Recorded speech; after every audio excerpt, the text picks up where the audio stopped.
Like this notion of liberty, for example. What is liberty? And I think that concept of the will is very important. What the? Who says you can't build muscle in a vegan diet?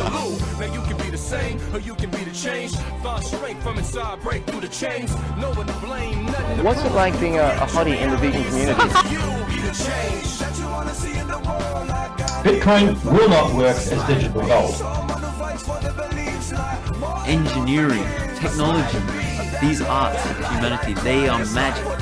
Everyone deserves the same chance, the same treatment, the same respect.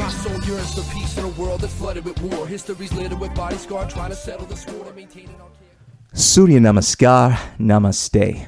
Boom shakalaka. That's my new introduction. How do you like that one, brother? Love that one. That's amazing. Yeah. Do you know what Surya Namaskar means? Yeah, it's sun salutations. I was actually doing some today. Man. Yeah, wow. I did a beautiful sun salutation this morning at about 10:30. Got up nice and easy, had a bit to eat first, and then, went outside and did some yoga with my lovely lady. Mad props, brother. Yeah, I know I'm speaking to a real yogi when they know Surya Namaskar and Sanskrit and all the asanas and whatnot. Ladies and gentlemen, you were looking at Tommy K. He's not just a pretty face. He's a yogi. He's an actor. He's a lawyer. And he's just a downright awesome human being. That's why he's on the Chocolate Nubian Soul Brothers podcast. That's what I call myself, by the way. The Chocolate Nubian Soul Brother. I love it. I love it. All right, let's get this show on the road. It's taken. We're supposed to start at 7:30, but you being the fashionably late artist you are, it took another hour. And then me there being sound problems. I was just about to say. Yeah, then me being like Mr. Fix-It, nothing ever works, Murphy's Law kind of person. It's been another half hour, but ladies and gentlemen, trust me. We'll get into that. It is worth the wait. It is worth the wait. We have got ourselves a juicy podcast. Welcome to the Krishool Journey podcast, the most conscious podcast in the multiverse, where we talk about weird science and freaking magic. We talk about society, spirituality, metaphysics, and everything that's going on in this Euclidean meat space. Today, we got Tommy K. I'm going to let him talk a little bit about notes. himself. What do you got notes about me? Man, I've known you for over 10 years. Fuck these notes. You know what? Fuck the notes. I like to think magic in real time. I don't need no notes. We'll get to the notes. We'll get to the notes. It'd be interesting to see what you've actually well, just initially, though, I just want to let everyone know, if you guys want to check out the podcast, I'm on Spotify, I'm on iTunes, I have a Patreon, you can support me. Got a lonely Patreon at the moment. Also, I would appreciate it if you guys can give us a review. Helps us out a lot on the iTunes. And also, big announcement, the Chocolate Soul Man, Krishool. I have a single out, and I'm very excited about this. This is the first single I've released in a long time where I produced it. I had some assistance through the amazing artificial intelligent technology that we got in our meat space reality right now. It is amazing the kind of stuff you can do right now. But ladies and gentlemen, check it out. It's called Success is a Sweet Revenge. But without further ado, I want to introduce you to Tommy K. Tommy, my brother, do you want to tell us a little about what the hell is this thing, brother? That's a neti pot. It's like have a smell. It's really nice. Oh, I love it. It's from Thailand, like a herbal infuser. Infuser? And inhaler. We're going to take 5 seconds for a little advertisement break. This is herbal inhaler from... It's got some Indian funny writing on it, so I can't really do a proper advertisement. I think it's Thai. But yeah, sorry, my Thailandese people for mixing up with Indians, All right, but as I was saying, Tommy, you are an interesting brother. I mean, just look at you, brother. You're dressed up like some psychedelic, soul journeying mystic from a different dimension. Yeah, it's like that's what I'm wearing to the costume party of life. Yeah. Oh, speaking of which, we got ourselves a concert. I am performing at Tommy's event on, is it Saturday? Next Sunday. Next Sunday. So very excited. If you see this in time, be sure to check that out. In fact, I'll have this up in a couple of nights. I'm a fast worker. So ladies and gentlemen, be sure to come down. The details will be on this video. But before I interrupt you again, tell us about yourself, my beautiful friend. Well, let's talk about that event first. So what's happening is, this is a good example of where I'm at, right? So let me tell you how it came about. So there's this girl that we know that does costumes at our parties, because we run events, right? I've got a crew of DJs, and I am not a DJ, but I'm in the crew, if that makes sense, right? So I've got this crew, and we run events. We've run a few. We've run really successful ones. They're usually free events. We do them for the community. And it just brings everyone together. We have beautiful after parties, and then the lead up is great for all of us. And we, it's just such community. New people getting. There's 3, then there was 5 of us, then there's 10 of us, and now it's split off into 2. And it's all good, but it's all love, and everyone's got their place. Anyway, one of the ladies that we got to be a costume girl, right? So she does. At the party, you can go up to her and you can find a nice jacket you want to wear or some sunglasses, and it's really cool. It's a nice little add-on we do. And so in the process, become friends with this girl. And then I'm out with my mate who's a guitarist and also now a DJ, not in the crew, but just a separate brother that I used to sort of like I would handle the talent at like the Albion clubs like that. And so when the talent would come on a Sunday, I'd deal with them. You have to need drink cards if they whatever. I met Lewis. So now this is another thing. It's just who I am, right? So then Lewis, and I'm out watching his guitar gig because he's amazing. He does covers, but he's in a band. But when he does his covers, it's like you don't ever know what the song's going to be. He's so good at covers. You'd love him. Like, yeah, I've tried to have him at our events that we've done, but he's busy, but we'll catch him, don't worry. Anyway, so I see on his phone a story, and the story circle on Instagram is Ezzy, the disco girl, the costume girl. And I was like, bro, how do you know Ezzy? And so we're talking, he goes, she used to hire me for gigs and stuff. I'm like, oh yeah, she does events as well. So then I'm talking to Ezzy, we're having dinner a few nights later with her and a friend and whatever. And I said to her, I go, how the fuck do you know Lewis? Like, he's so, what an amazing man and blah, blah, blah. And 6 degrees. Yeah, and then she said, she's like, oh yeah, I used to book him and whatever. She goes, actually, do you reckon he'd be free? I'm doing an event at Killing Time on Sunday, and I want to do upstairs of it as performances, live music performances, and downstairs DJing. So I was like, yeah, I don't know, let's get him or whatever. And she's like, do you want to be a part of it? I go, that's what I do. Like I run concerts and things, so let's do it there. Anyway, it's turned out that we're not using the upstairs. We're just doing 3 till 5 during the day. That's our concert. Like me, you, a couple of other musicians, apart from yourself. And again, not a musician, but in a crew. Like so it's like Tommy and Friends, and I'll be doing like poetry. I'll be just hosting the night, introducing you guys, and like you guys will have your 2 hours up there, and then from 5 onwards, it's DJs. Awesome. You mean like we're all together? It's going to be 2 hours, man. Because and the last time we did this freaking amazing show, bro. But you know what us artists are like? We had these time slots, right? We're supposed to do like 5-10 minutes, but we had people just going on for like an hour. Yeah, I know. No. And that was crazy, man. I'm like, no, that I know who you're referring to. He's not at this one. So, bro, I love your friends though. You have got the most interesting vibe friends.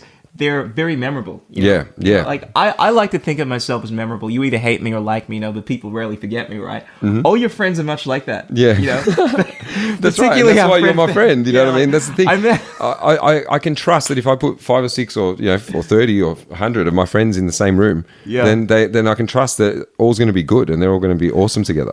That's the tried and tested Tommy K like level of friendship. You know what I mean? Oh, there's going to be some explosion or other because they're very interesting personalities. Yes. But I love your friends, man. But yeah, so we got ourselves another conscious concert. Yeah, that's right. We've had a few. We had Cosmic Concert. I had Tommy and Friends before that, and now this is the third one. This is called Under the Disco Moon. And so so that's one side of things. I also teach yoga, and I help with like membership inquiries and converting trial passes to members and things like that at one place. Also do like innovation in terms of like what workshops to put on. I put on my poetry workshops and things at a place in Abbotsford. So there's like, first I'll say them. Summer Healing is in Brunswick, and the Open Space in Abbotsford. Sure. Beautiful studios, beautiful owners and community around it. So they're my 2, and also Pilates Republic. I teach at their Kingsbury and Ivanhoe as a residency. I teach yin, which is like the slow yoga. And I cover other classes there at all these places whenever, as and when. Bro, you got the perfect job. I heard a while ago on TikTok, I think it was, some guy saying that, forget Tinder. The best place to meet women is to go to a yoga class or a Pilates class. Nah, and I was just, you're immersed in this world where you can't. Nah.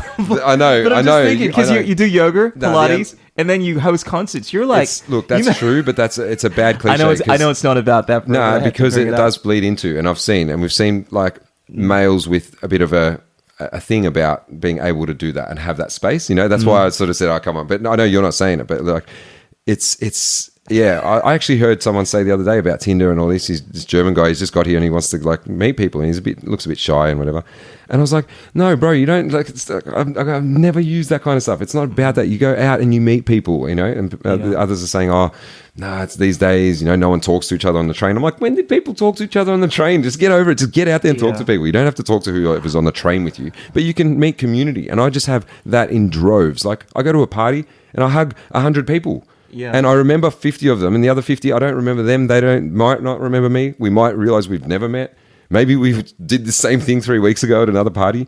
But it's just love, and it's just so much connection going on. And I just, when other people say like they're lonely, it's like, wow, I need time away from all this sometimes because I'm so connected to everyone. That's definitely the word that comes to mind when I think of you, man. You are Mr. Connect. You know, I've known you. I connect people that need things. Sometimes I'm at a party, bro, and I'll just like go around and I'm sober, like at this party, and I'm just there partying, and you know, I might cut up an apple and serve it around, or you know, have some cereal, and if anyone wants some, I'll get them a bowl. Right, but other times it might just be like, "Hey, is there anything you need right now?" And they're like, "Oh, we're looking for ketamine." Or I'm like, "All right, sweet. Well, yeah, actually, let me know." And I go and ask someone like, "Hey, excuse me, I got to someone that's after ketamine." Yeah. You know, I heard that someone had never had acid before at the party on Saturday night, and I made it my mission to get him a tab of acid, and I got him one, and he had it, and he was, you know. Yeah, you're the guy. A lot of people, when they first meet me, they think I'm that guy, but I'm not. You're that guy. It's like I get constantly approached on the streets by people asking me for things I don't even know what they are, like, you know, liquid G, or, you know, some ganja or this or that, because I usually have my braids on, right? And, you know, people think I'm a Rastafari, and they're like, "Yo, man, can you get me some? Can you get me some ganja?" And I'm like, "Bro, I don't smoke, and let me get in touch with Tommy, you know." Yeah. But bro, there's something I really wanted to bring up, but I just realized we're halfway through your introduction. You're so many things. You're but basically you're Mr. Connect. Yeah. And you are an artist. I'm an artist. I'm a spoken word. Yeah. So that's the other side. Is my own performance of spoken word, poetry, which I do, you know, sometimes at open mics as a 10-minute spot. Sometimes I'll do them, like I had a spot at Cosmic Concert, so that was me for, you know, 15-20 minutes. I've done a night of my own, which was just, you know, like there was littering of other people around, but it was predominantly me, so I've performed that way. And what about the acting? The acting's still coming to the scene these days? In the past, yeah. I haven't done that. Haven't done a show in a while. Because that's how I initially know you, and you definitely have this. I mean, it's not like a good or bad thing, but yeah, I'd call it metamorphosis in terms of you moving into the more conscious side of things since I've known you. I mean, you definitely weren't the yogi guy when I first met you. No, the thing is, like, the, now it's socialite. Like there's just, you know, what's that? We go with feathers, and we've got you know, hair. What are they called? Braids. Things in my hair, and it's just like this piercings everywhere, and it's just like this almost like Dennis Rodman when he just a like Greek version of Russell became, Brand. you know, kind of. But I feel like it's all just like, it doesn't sort of, as much as it looks like appearance it matters. It changes so often, like that. If you haven't seen me for a few months, you can't believe it's me again, you know, like. And it's like, wow, you just look so different. What's going to be next? And it, you know, if I show you my Instagram and you see like even 6 months ago or 10 months ago, 8 months, you know, like 18 months ago, the different versions going backwards. It's just hectic. It's interesting, you know. People are constantly changing, and I find the people that are doing that the most interesting. They're always going through because you're evolving. Yeah, but as much as we're doing that, like, at the core, we are who we are. Like, I still. That's right. It's yes, like of course. if I didn't have any, you know, if I was blind and I was in the room, I could feel your presence, man. It's like, yeah, that's Tommy. He's got that vibe. Yeah, this is Tommy. Yeah, granted, you got all of these, you know, like, that's still me. Things on you. But bro, one of the things you brought up that I really wanted to get into, right, is you find it so easy to connect with people because you've constantly been this guy that has a big network. You live in a big world. And I would say that over definitely the last few years, particularly over the last 2 to 3 years, we moved into the world where people are disconnected, as connected as we are through technology, right? Which is my thing. People, at least for a long while here and around the world, weren't able to go out, interact with people. And I think a lot of people have become accustomed to not seeing someone face to face. We're either on Tinder. You go on a train, right? You mentioned this just a while ago. Everyone's on their phone. Yeah, but bro, to be honest, I connect with people through social media as well. Like, that's a beautiful way. That's how I connect with people. Because the other thing I do, I haven't mentioned, is wake up at the beach. It's this thing on the beach on Tuesdays and Saturday mornings, 6 a.m. to 8 a.m. I do yoga there. We do breath. We go for a swim. We go for a run or something. Sing and dance. Put on a song and shake out from the cold. You know, and then we have a bit of a chat. The other day, someone brought cacao. We all had that. Like, it's just... Sure. Right? So there's that going on too. And these are the kind of things where you say, like, social media. If I didn't have social media, I couldn't put that on. Right? Sure. So I use it the way... It's, like, I don't get into the... It's like, why would I subscribe to social media is this or is that? Social media is what I need it to be when I need it to be at something. You know what I mean? And so the same way I am what I need to be at any moment. I get what you're saying. I think you have it in balance. I think what I was alluding to is that there are some people that have become so caught up in the social media that it's made them disconnected. What they've done is they've been caught up in playing games and watching movies and things on social media, and and watching what the newest skit of that is, or like the LeBron James highlights or whatever it is. That's the disconnect. And maybe they send that to 5 of their friends, right? But they're not chatting. They're not, you know what I mean? Like, there's no more connection going on than that. Sure. So it's like you go out and you see that person. Well, for me, I see that person and we chat. And then we don't even need to send things, because I'm not watching those things to send them to them. It's a different form of conversation going on. Sure. It's hugs, and it's out there in community and helping them. And like someone saying, inviting them to a meditation thing, they can't make it. So you say, they go, I'm moving house the day before and da-da-da. I'm like, I'll help you. And then so you go and help them. Or like your friend's coming home from a trip and you're like, what time do I need to be at the airport? You know, I'm in community. I'm part of the community. Absolutely. You see what I mean? I do see what you mean. It's a worry when there's people that are so, they don't think that's available to them. Okay. That's the problem. That's what they're doing. And it's just like, it feeds on itself. Like, everyone's doing their own thing and no one's around anymore and no one goes dinners anymore. Bullshit. I'm out way too much. I never get a chance to be on my own because of that, you know? Yeah. It's the total opposite of everyone else's reality. I think a lot of it just comes down to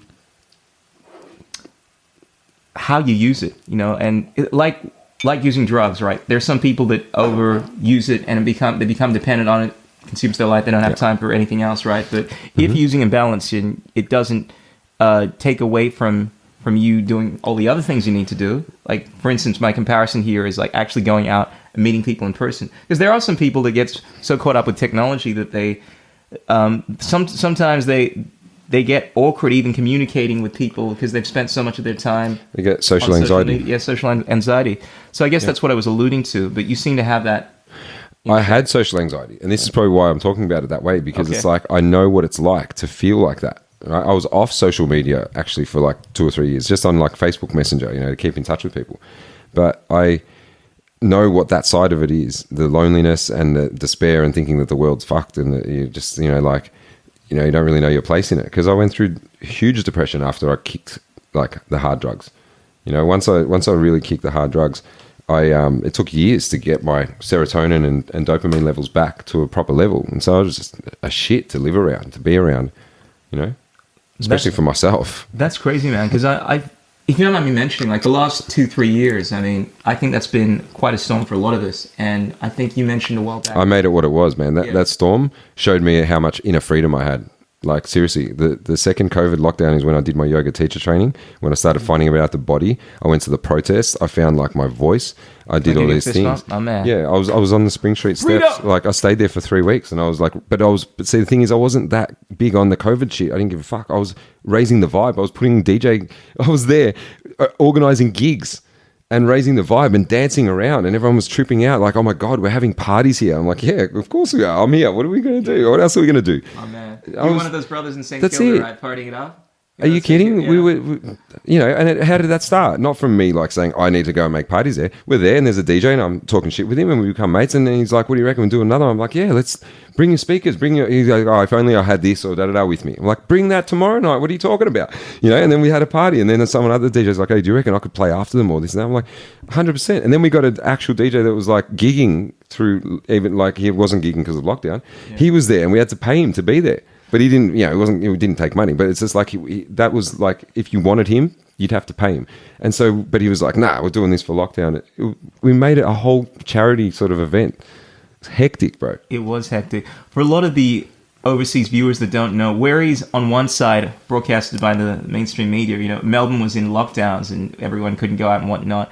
There was this. That wasn't vibe, my reality, though. Yeah, there was this vibe going on, particularly in St Kilda, where people the were drummer circles coming out and having fun, partying every day, just ignoring all of the rules and restrictions, right? Because, quite frankly, they're unlawful. Well, the protest actually built enough of my community to have these parties. Like, they were already having them. Like, there was a lot of underground parties going on through lockdown, right? But then once the protest came through, that it got so much bigger, because then it was people that were just like-minded, It was another aspect of the like-minded, and it built the community stronger. Absolutely, man. I made some really close friends during that period. I found I felt, and I'd like to get your experience on this. I felt because what was going on was such a tumultuous topic. I love using big words like that. That it really polarized people, and I found the people that I really vibe with, And as a result, the people that were on the same wavelength as me, they're like, yeah, man, I'm not down with this whole kind of thing. We formed very strong friendships and so forth. And then there were others that were like, and there was a lot of stuff going on around that time. I mean, outside of COVID, we had the whole George Floyd thing, a lot of political issues. Yeah, it's all, come on, it's all staged shit. Like, that's all, not staged in the sense that happened, right? But the way they do it, I mean, and it could have been literally a planted incident, right? We don't know these things. Yeah. Speaking my language, brother. But like, to be honest, like, I can't feed into any of those things, right? So I didn't get to feed in those things because in my head, I can't, if I don't know it to be true, okay, this is the thing. I'm constantly living my truth that I feel on the inside. Mm-hmm. And if it doesn't weigh up to that, then I can't subscribe to it, right? So I can't tell you what happened with COVID. I can't tell you what happened with BLM, right? I don't know if it was staged, if it wasn't. I can't prove it to you either way. So I just stay out of it. It doesn't bother me. It's like, it's not truth. So I can't, you see? That's fair enough. And the word staged is so loaded. I mean, what do we mean by to that? What level and to what extent? Absolutely. But is it staged because it was a system of staging and like it's like Eminem. Was Eminem a plant, or was Eminem just a product of the environment that they had planted so many other things, and then out was born the devil with the horns? Like, he's doing the thing. He's right in front of us doing it. Rap devil and rap. He was part of the thing with Killshot and with Machine Gun Kelly, and he did rap devil. Come on, as if they're not furthering satanic shit. Yeah, sure. I love Eminem. I'm his biggest fan, right? I'm just saying. I was wondering. I was like, is he a plant, or is it just like people are just like this now? So they didn't even have to keep conspiring shit. They're just like, there you go. Now you're a cesspool. Sure. You know what I mean? So So I guess with your whole experience with the whole lockdowns, you pretty much stayed out of the politics. You were able to. I just got around. I got around where I needed to. I had a few workers' permits and things if I was going to get caught, but no one ever pulled me over. And so I just went anywhere I felt like going at any time. That was my approach. I mean, granted, I tried to evade the policeman and would only go out at night, and try not to smile. No, I went out at any time. For a few months of the lockdown, I was living in my van. So I was like, what's my 5 kilometers? Like, yeah. What are you going to say to me? Yeah, I did become very kind of vigilant, though, just in my attitude of not wanting to acquiesce to any of this shit, because, I mean, forget all whether or not you believe what was going on was legit and whatnot. Like, just in terms of my rights, my kind of stuff, that attitude, like, I wasn't happy about, the government trying to tell me where I could go and whatnot. So my whole attitude was, look, you can do what you want, but I'm going to live my life. But it just got to the point where, I mean, I want to talk about this because whereas you kind of moved away from the acting, right, that side of things, which is something that I think is relevant to at least me and some people now. In terms of trying to get into that industry now, it's very difficult unless, of course, you're the kind of person that acquiesces to all the shit. Course. You know what I'm saying, right? Right. So what do you do? So you go into community and sort of things that aren't mainstream, and you perform at them. Right? That's true. And you make a play, and you just invite your people to it and rehearse it, and perform it. Yeah. Charge $20 a ticket. You're still, you don't have to do a whole season of it at the Mechanics Institute in Brunswick just because because to get in you've got to be fucking vaxxed and da-da-da, right? Yeah. So you don't play in that world anymore. I don't play in that world anymore. I still go into it, but I don't wear shoes. I'm like, every now and again I've got them in my car. And I have to put them on, and I feel like now I'm in that world again. Here we go. Yeah, I like your approach. I get the impression, whereas there are some people that try to fight the problem. approach it head on. Your attitude is the I'm problem. just too there's no problem. It's like, I'm fine, you know, just. I am 100% at one with what is going on everywhere in the world at any moment. There is nothing, because I am at one with myself and what I feel for myself, right? So I don't judge, or I allow everything that happens within me and to me and whatever, because there's no difference between what is and what I want to be. I want what is to be the case. Wow. Now we're going deep philosophical. Yeah. This is what we do on the Krishool Journey, brother. So I got some questions for you. I'll let you go, bro. Yeah. Okay, so what you want, you just said, and what is always in alignment. Yes, has to be. It's in 100%, because Consciously everything, or what about when you're trying to hit automatically, a girl, you really want her, it's become and automatic. she doesn't want you. Then if it didn't work, then it's not supposed to happen. You get what you need, and you need what you get, and if you don't get it, you didn't need it, and if you didn't get it, you probably didn't need it. I get that. No, you don't. So let it sit for a while. Okay. You get what you need.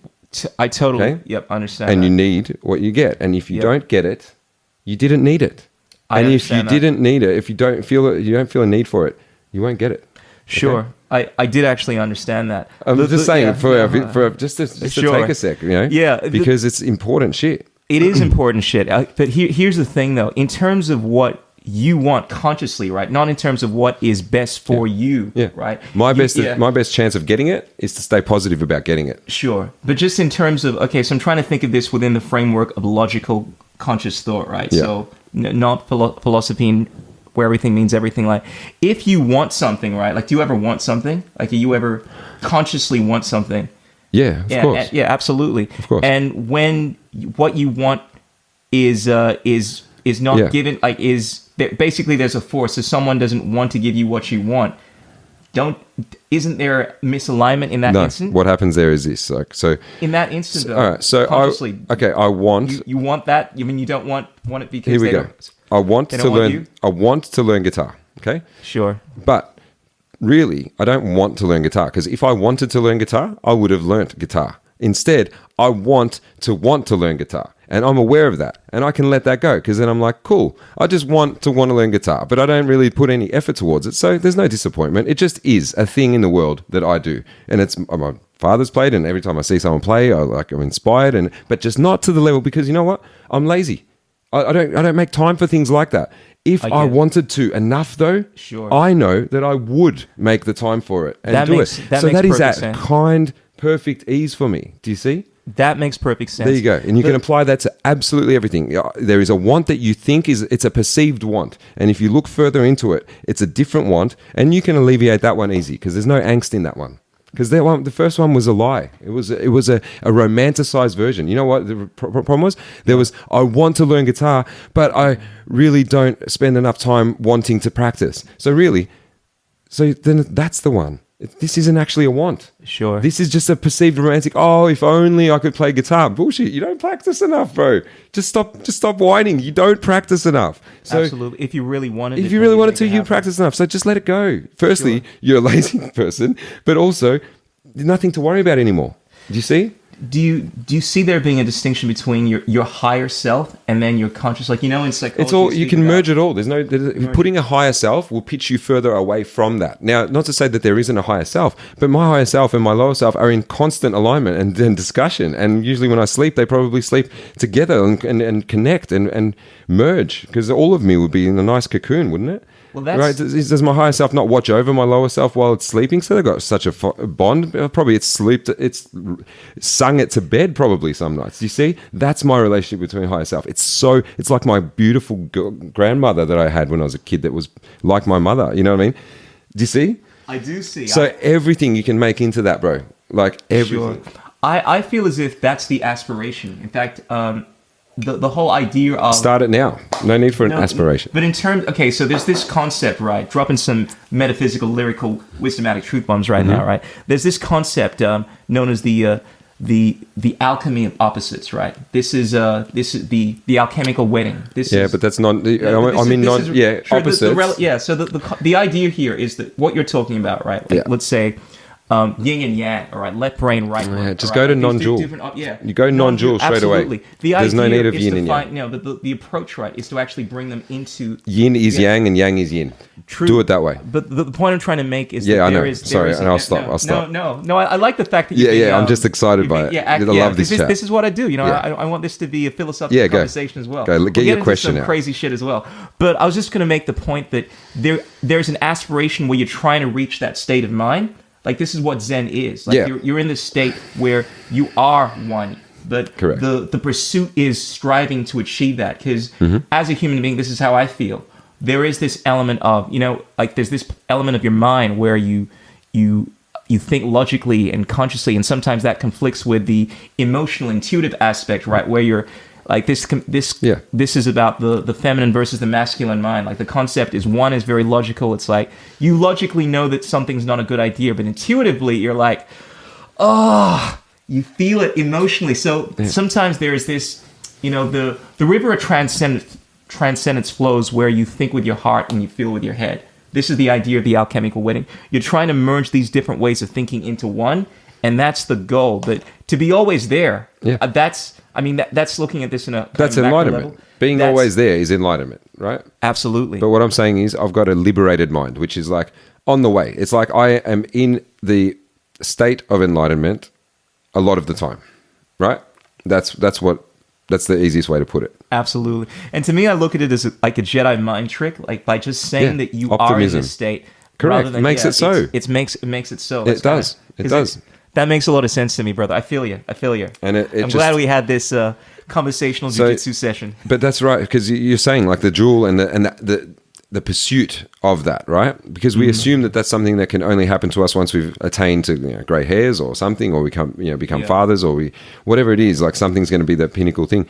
But I've just like heard it from enough people, on YouTube and whatever. This beautiful lady Anna Brown that speaks about all this kind of stuff, and she's just like, you're already aware. You're total awareness. It's just the body's catching up. So or I've heard things like we're all enlightened beings, just choosing in the moment not to be enlightened. Like and that's probably. I was saying it tonight. That's what brought you here, brother. Dropping the knowledge like that. I was saying it's like if we could be enlightened the whole time.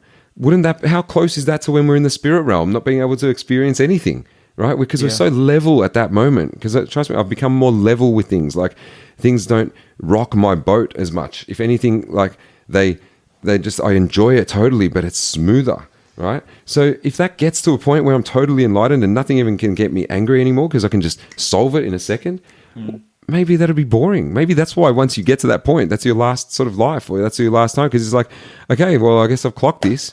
I've got rid of all my defilements. If anything, it could be like, shit, I lost all my defilements. Like now I don't have anything to be on earth for. Like that could even be, I ruined the game. Now I don't get to play another 1,000 lives, and that's fall a salient into point, seriously, you don't know, because how do we know that? Yeah. How do we know it's not that? We're striving for enlightenment. Maybe we're all enlightened and we're choosing not to be so perfectly and so beautifully, because we're choosing it. We're definitely choosing it. We're all choosing not to experience enlightenment in every present moment and rather stay in either the past or the future. Now, from my meditation or that, I know when I'm choosing to stay present, when I'm just choosing to just chill. And a lot of the time I do that now. I sit in chill and don't even meditate either one, but I'm just sitting there. Well, bro, my mind is firing off right now because there's so many points that I want to bring up in this conversation. And I'm like, wow. Go for it. Oh, bro. But what you're talking about is basically yoga. Because I learned recently. Yes. I mean, I kind of knew this, but then I forgot that yoga is not, people think of yoga as, I'm doing these positions, asanas. But yoga it changes your life. It means union. Like it's in the Mahabharata, Krishna speaks about this. And there are different types of yoga, but they all are around putting yourself in this state of mind where you are essentially in the place that you were talking about. It's about the cessation of the fluctuations in your mind. That's what it's healing. Yeah. And I'm a walking example of it. Bro, well said. Bro, another thing I really wanted to bring up, man. First of all, just one observation I just had.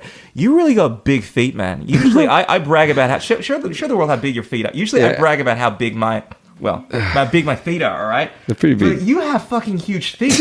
Damn, brother. Yeah. And you can't see, but the guy's like 6'7". Well, that's why I'm trying to stay down. Otherwise, I'm up here. I'm long where it counts. But anyway. And I'm actually, haven't got the, what is it? But the word when it's in incongruent. So what's the like word? in I can't think of proportion? it. In proportion, yeah. In proportion. I know Yeah, what you no, mean. I'm just average. Like you would have thought, like, well, it must be packing then, you know? Yeah, okay. But no. Okay, it's in proportion. That's good. Not at Bro, okay, so this relates to us as artists and whatnot, right? Because we're artists. You're a poet. Yeah, so and I'm a singer. I've written 150 sonnets Yes, in this form well, of Shakespeare. Yes, of course. And I dabble in many things, being the what's the word that thespian. That's what the real thespian actor, or yeah. an avant-garde? Are you an avant-garde? Yeah, see, I'm a real actor because I use big words like that. But here's the thing, right? There's this concept of in performing, right, or trying to make it in the industry, where you fake it till you make it.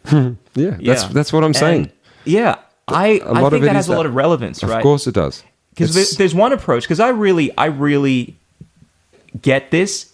There's this attitude where you have to be something. Like there's this line from one of my favorite movies, right? Where I think George Clooney says, just do it and get the courage to do it after you've done it. It's this mindset where it's kind of like you pretend that you've already, or you don't pretend, you already have done it. Yeah. And then you get the courage to do it. It's a way of tricking yourself into being the person you need to be to get what you want. And I look at faking it till you make it as that mindset. It's kind of like, I'm just going to act as if I am that person. I am that star, right?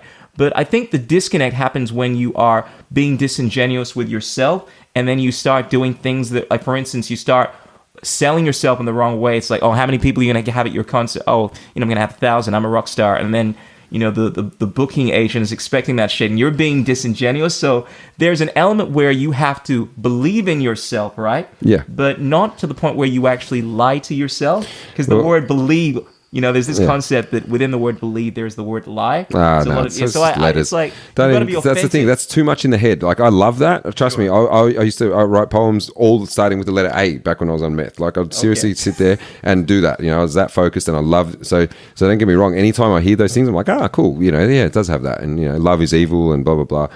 Backwards or whatever. It's not the same spelling, but it's an Eminem line. Anyway, point is, I love all that. But don't get caught up in any of that. You shouldn't believe anything or lie or anything. You're just being you. You're just being yourself, right? And so people say to me all the time, so do you believe in God, or do you believe in this, or do you believe in... I'm like, I don't believe. I just know shit in my body, right? Mm-hmm. Okay, like, the word for that, it actually was a form of that. It's like, that's fine. That's history. That's etymology. That's great. That's in its place. But if I classify that in my lawyer brain, it doesn't help me. Where is that in my heart? Where is that in my body? Absolutely. I like how you make the distinction there between your lawyer brain and your heart. Yeah. They're two different kinds of thinking in my world. It's a classification brain. The monkey mind, or the whatever you want to call it, our minds. Logical. Left brain versus our brains. right brain. Yeah. Okay?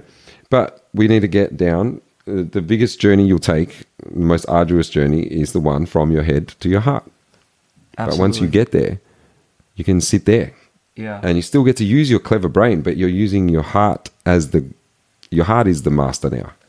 You see? And it is... I always say this. The mind is now its servant. Yeah. Okay, this is Osho talk. I resonate with Osho. For a long time I used to be like, Osho's speaking shit, because I was all about Mr. Intellectual. Then I reached the point where I started not trying to make sense of what he was saying, feeling it here, understanding that it's... He says it's silence between words. Absolutely. And I wanted to drop some Osho in regards to what you were saying there, that the heart, the anahata, to me, is at the seat of consciousness. Mm-hmm. It's like within the... that's where you operate from. Absolutely. And a lot of people think about how, head intelligence, or essentially, a lot of people look at the crown as being, the master, the crown chakra, right? But I say the heart is the master, because without the heart, you cannot move into the higher... Correct. It's like the heart is the first one that you clock that's like really hard, right? Your heart has to crack open, basically. Mm. And once your heart cracks open, then yes, your kundalini can rise up and you can hit the crown chakra. That's what I'm talking about. But once you hit the crown chakra, you don't dwell in the crown chakra. You just dwell in bliss. And that bliss is love and gratitude and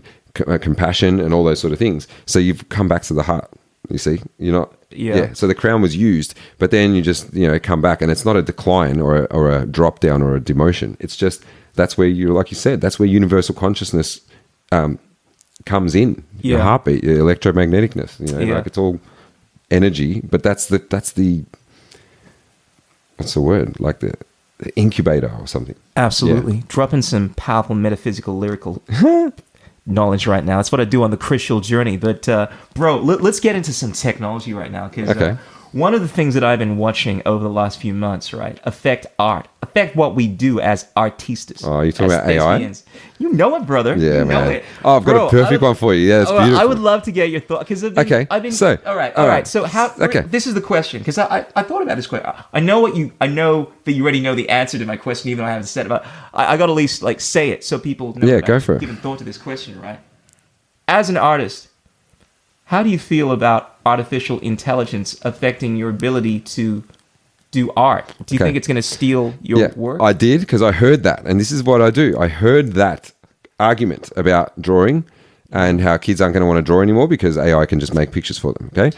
And I was like, fuck yeah, that's sad. That's really sad because, You see this shit right now? I got Midjourney on right now, right? That shit has just been generated by someone typing text. Like it's this amazing technology that uses AI, right?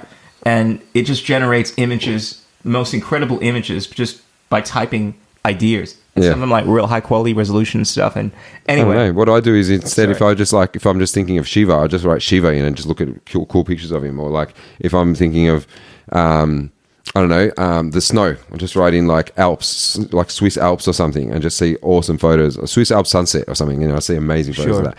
Unicorns, and I just look at that. You know what I mean? Like whatever it is, I think I just Google images it. That's my AI, right? Okay.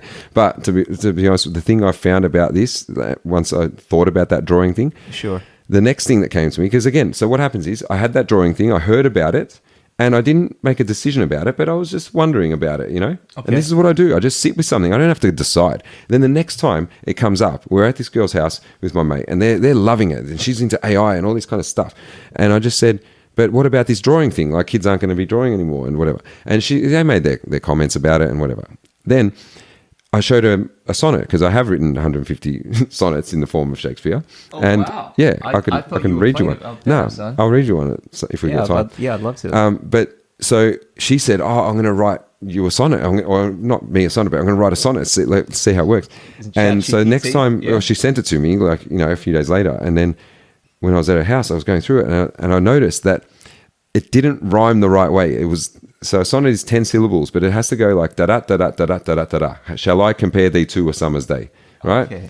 I did not know this. Yeah. It's like, I know the birds of all the waking hours, while those who sleep think they all wake at 6. I hear their calls like languages of ours, encoded in the forestry as riffs. Okay. Do you see how that rhymes? That's mine. That's not even Shakespeare. That's me. Damn, son. Spitting the lyrical and then, fire. Okay. And so in doing that, it's a da-dum, da-dum, da-dum, da-dum, da-dum. So you can't have emphasis the other way. It's a very intricate way of doing it.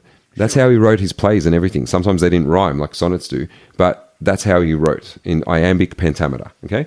Sure. AI wrote sonnets in 10 syllables each line, and they did the rhyming structure right, but it could not figure out iambic. And probably about 5 of the 14 lines were not done in the way that you could call it a sonnet. Like it was. What version of ChatGPT was this, bro? Because this shit has been, I'm sure, has been fixed since then, man. I mean, I'd love to talk to them and tell them what they're doing wrong. They're doing right, because seriously, because it's wrong. It's and any scholar or whatever, anyone that knows about these, they know. I'm not talking shit. Sure. It's not a.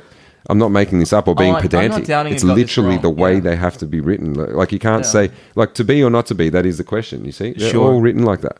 Sure. The interesting thing about AI, one of the things it's actually really good at doing. Actually, Shakespeare used to put them in the wrong order at some point to indicate a shift in the character's like thought process or something. It was literally like a marker in the script, a stage direction.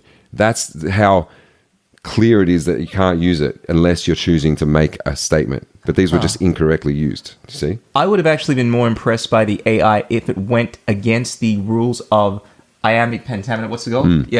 And actually did something, made more errors. Because one of the things this stuff is really good at doing, right? This is ChatGPT 4 and so forth, is actually adhering to rules and so forth. Like one of the key things about ChatGPT is its ability to do language. They found out recently, right? They got it to learn. I can't remember what language it was. Like just through looking at few sentences, and the creators were really impressed by it. It was started behaving and being able to do things that they weren't aware of. Like this thing's ability to transcribe from one language to another and stick to rules is actually it's one of the coolest things about it.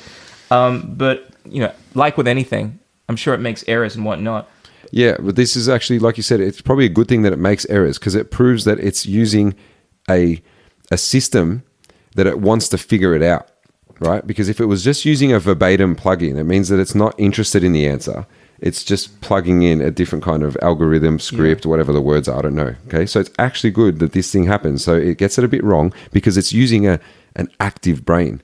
And then it'll start getting that right, and then that recalibration. This is powerful. This is the crazy thing about it, right? It's modeled off of it's got some neural net model, right? Where it's supposed to be simulating the human mind.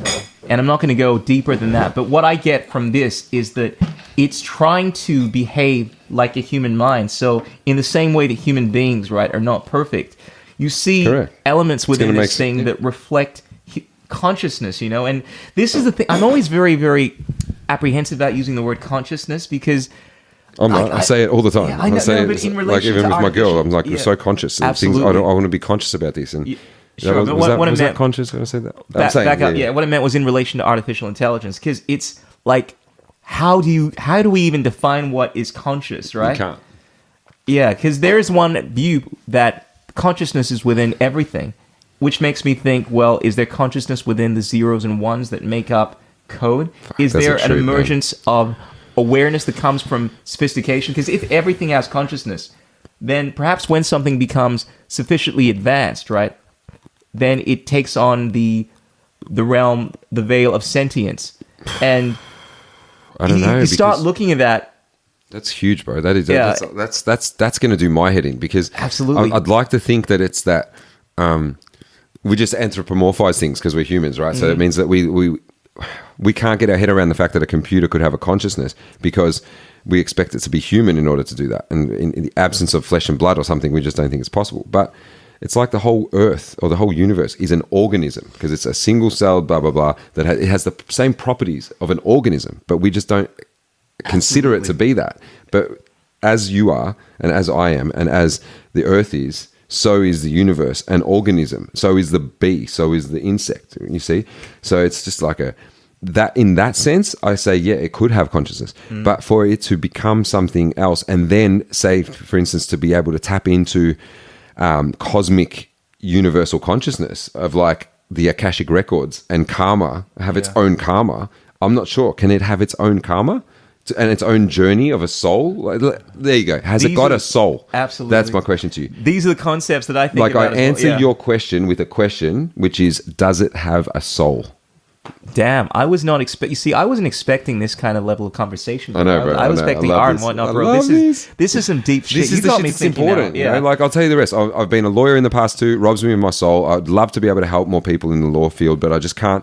It's not my passion. So the same as guitar. I just can't do it, right? So I do other things, try and help people in other ways. And if people do have a law problem, I get them to a good lawyer or something like that. But I don't want to hear about it much. You know? Yeah.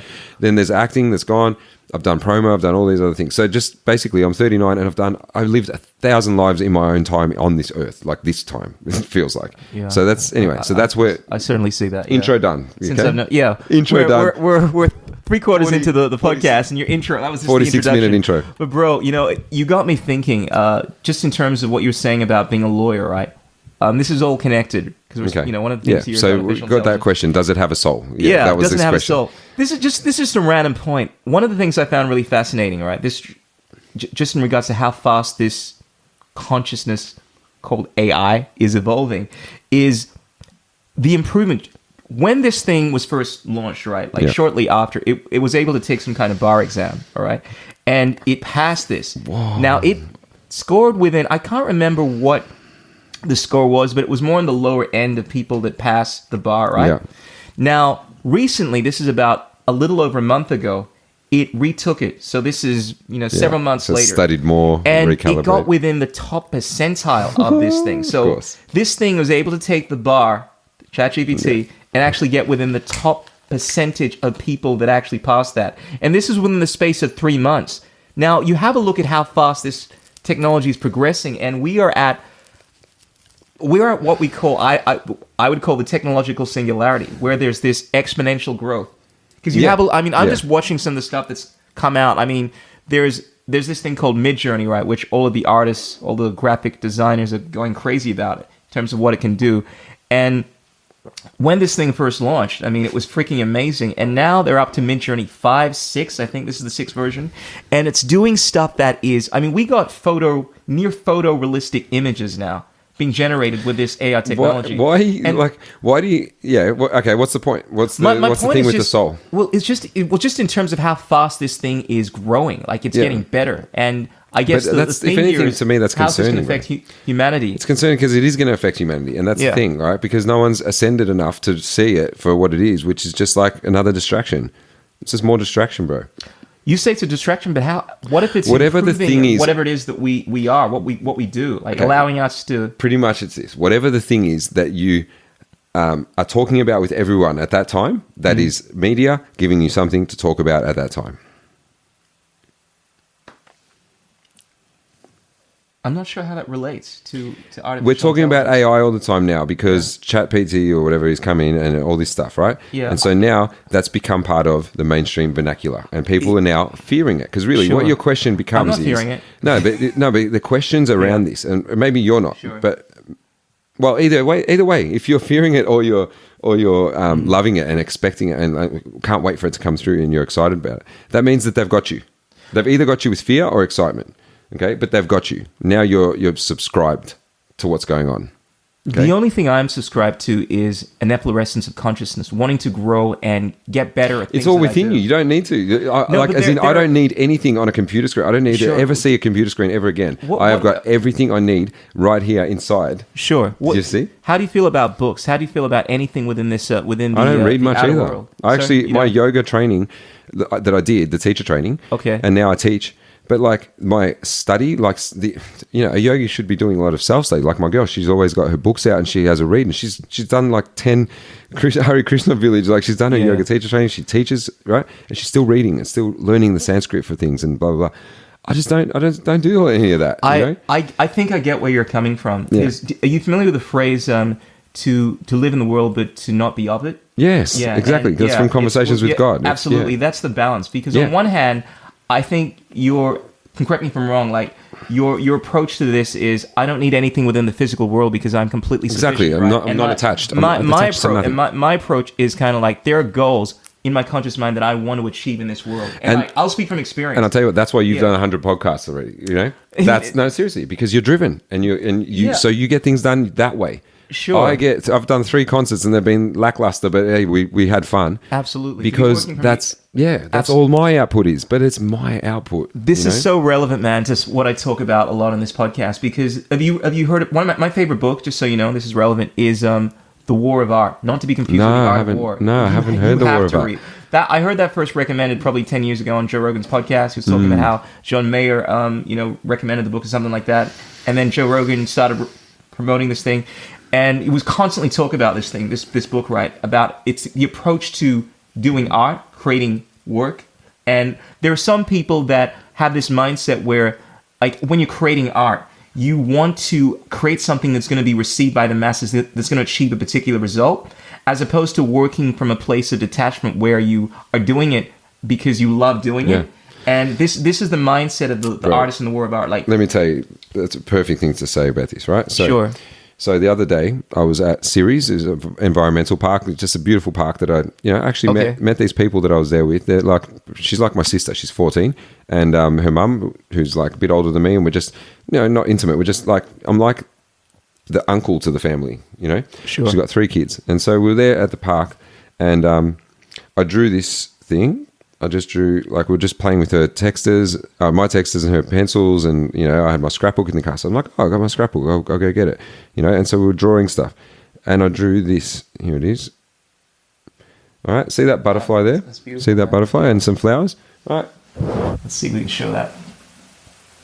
All right, so I just drew, I tagged vegan, I just wrote, choose flowers. And then I put that on my story. See that butterfly there, right? The next day, I go into Berkeley Square because I'm just finished teaching yoga, and it's just around the corner from there in Brunswick. And I go there, and I go into there's a jewelry stand. Of course, I check it out and see what maybe get an earring or something like that. And the only one there that I actually resonated with to buy, like a few that were nice, but I was just like, nah, not me, was this butterfly, right? And if you see it, it's blue. You see that?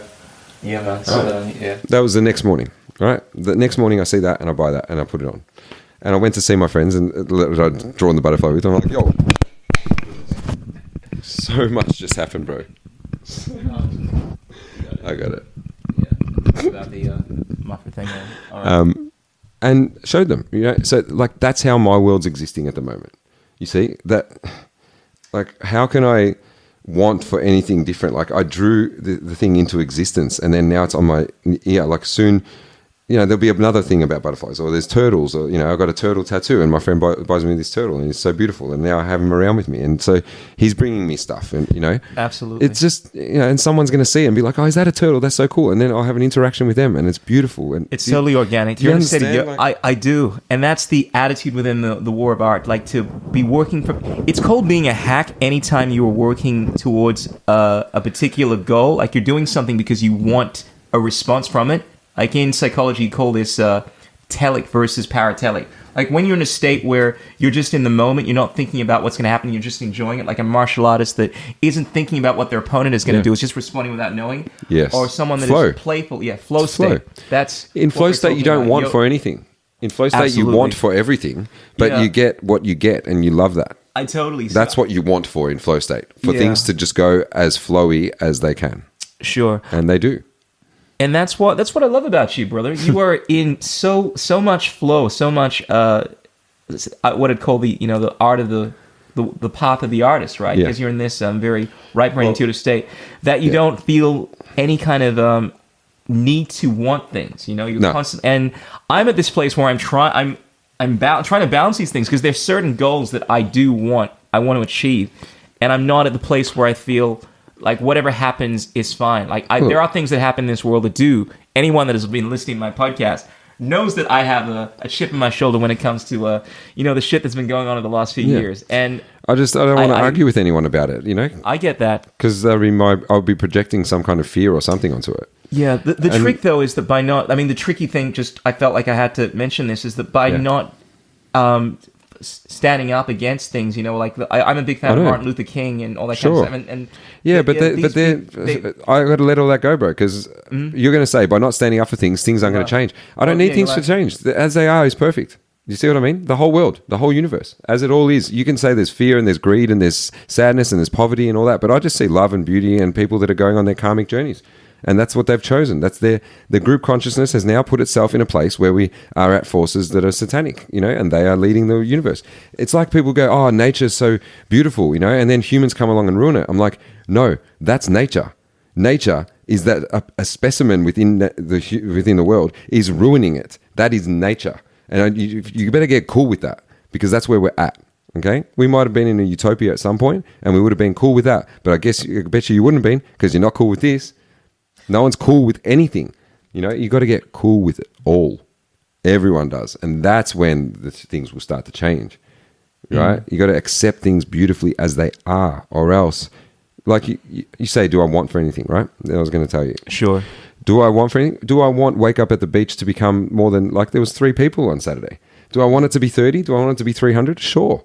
But if I don't sit there with those 3 people and enjoy the hell out of that moment, then it's not going to matter whether there's 30 or 300, bro, because it's just numbers. And I'm going to be sitting there seeing the 300 and you're going to go, hey, look at this. You've got 300 people here today, bro. And I'm going, I wish there was 3,000.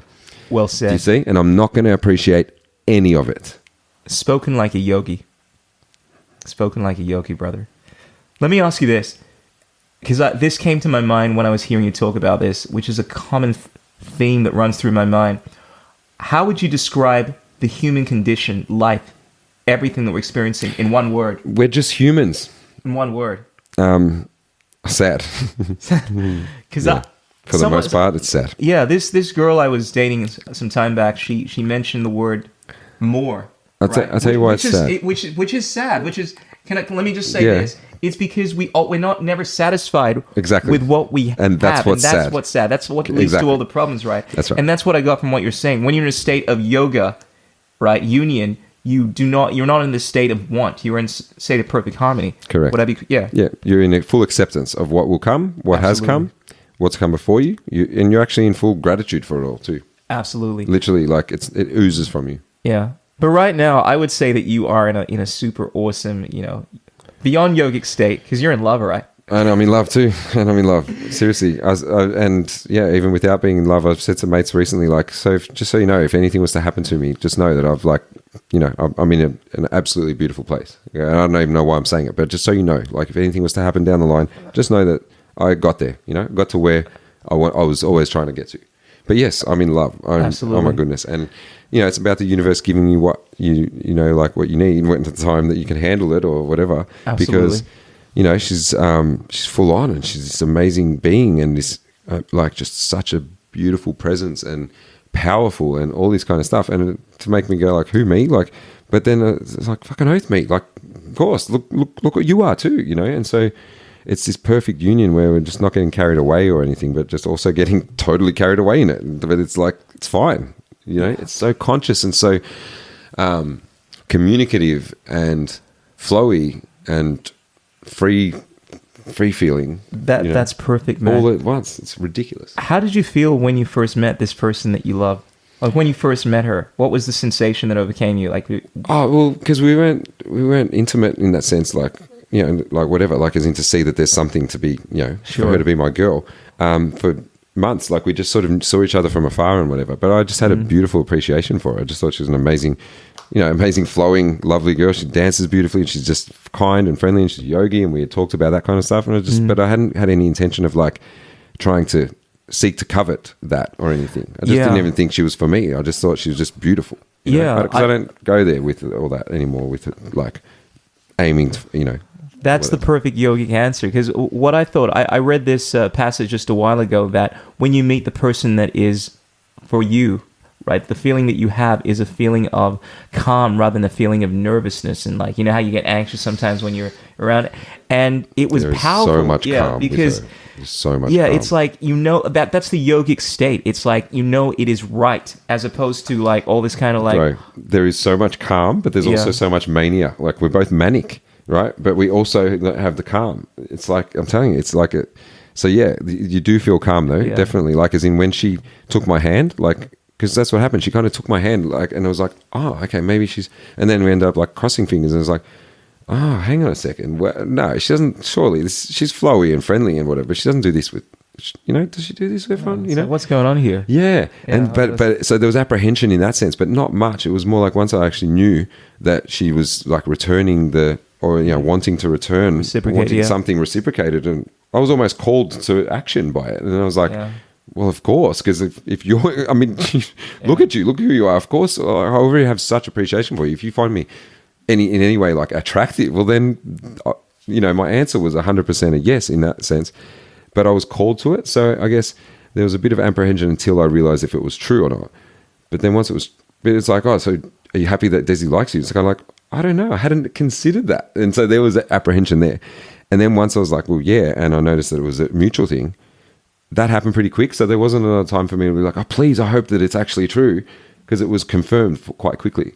And then once it was confirmed, bro, the calm, like you say, was just there. It was just like I was home. I just felt like resting in her head or her neck or whatever, like and just putting my head there is like a pillow to my soul. That is so beautiful, man. Yeah, You know, I love the idea that whereas a lot of people are looking for someone that excites them, they can get this and that out of. I like this idea that I'm looking for someone I can just be myself around, just be calm around. And I feel like I'm being more myself than with anyone. I'm not talking about like having to be able to fart in front of someone or something. I'm just like seriously, like not that that's part of this. I'm just saying it's in this way that where you're just like able to be seen and to see someone and for that to be appreciated and vice versa.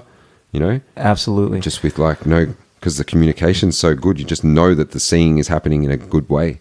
Bro, we have just gone through like an absolute whirlwind of amazing topics. And we got to love at the end, which is beautiful. We're going from like life to AI to love and many other things in between. And bro, whereas I had a whole bunch of questions, you know, because we're what were they? Let's see. Oh man, maybe do a fast. I don't know. Well, I want to. Do you have time? I want to keep this to an hour. Where are we at? Because I use this AI program that chops up everything, you know, special things for me at an hour, and also it might kind of just. Wow, you did a lot of notes, bro. That's heaps. Yeah, man. Let me see.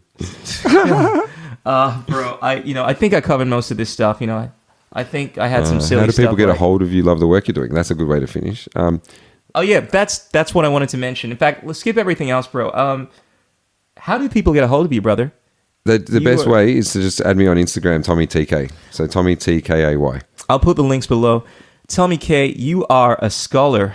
Tommy's life You mission. are a gentleman. You are a deep, powerful thinker, and you are also in that blissful yogic state, which is a rare quality to have in this world. So it is a pleasure to call you my friend, my man. I love you, bro. I love you so I love you too, brother. My man. How good was this? You know? It was awesome. Ladies and gentlemen, there you have it, Tommy K. This has been an absolute pleasure, brother. Yeah. You know, I've been doing this Absolute podcast for going on 10 years now, man. So this is like So a it's 10 more year than 100. anniversary. Yeah. That's right. It was a 10-year And anniversary. it is a pleasure, man, to have quality conversations like this. So once again, So thanks for coming good, on the man. Krishool Journey. Ladies and gentlemen, if you want to get a hold of this guy, I'll put the details below. Be sure to check us out. Remember, there are 3 things that cannot remain hidden for long: the sun, the moon, and the wisdomatic truth bombs of the chocolate Nubian soul, brother. Yeah. Peace be upon your butt cheeks. Peace in the Middle East. Suri Namaskar. Oh. Third Eye Love. Signing out, your boy, Krishool.